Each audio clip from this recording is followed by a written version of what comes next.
So we've got a little demo here that I wanted to show you of how the body relates to each other.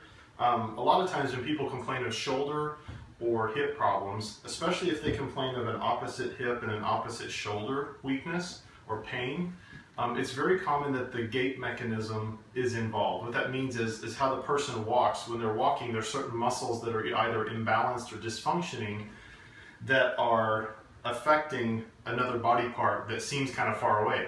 So no one ever makes that connection. So she's an actual really good demo for this. So I kind of want to give you an idea of what this is. So she's complaining of a right hip problem and a left shoulder, so it's opposite. Now why is that important? Well, because when the left hip, when we're stepping forward with the right leg, the opposite shoulder is coming forward. So in her case, her right hip, when her right hip is coming forward, she's activating all the muscles here to bring that leg forward, while the opposite shoulder is coming forward. So I wanted to show you something. If we go through here, and if we test a muscle associated with her hip flexors, so push your leg back, she can't do that. And this is a really fit, strong girl, okay?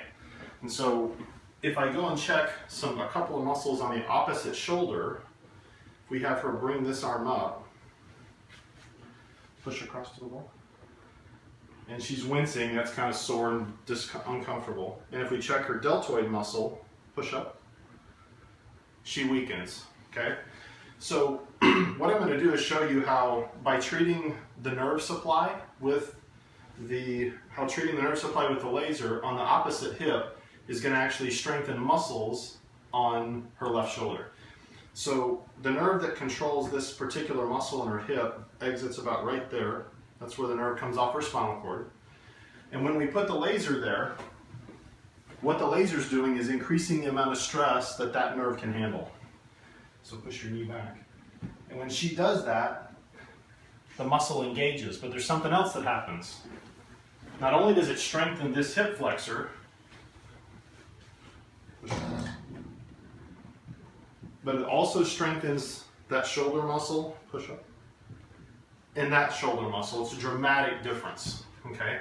So sometimes when you're complaining of a low back or a shoulder, sometimes if you go to see an applied kinesiologist, they may be looking at other parts of the body and you might be wondering, well, what is that, what all does that mean?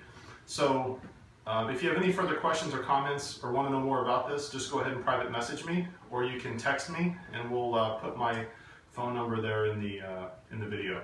So thanks so much, guys. Take care. Have a good day.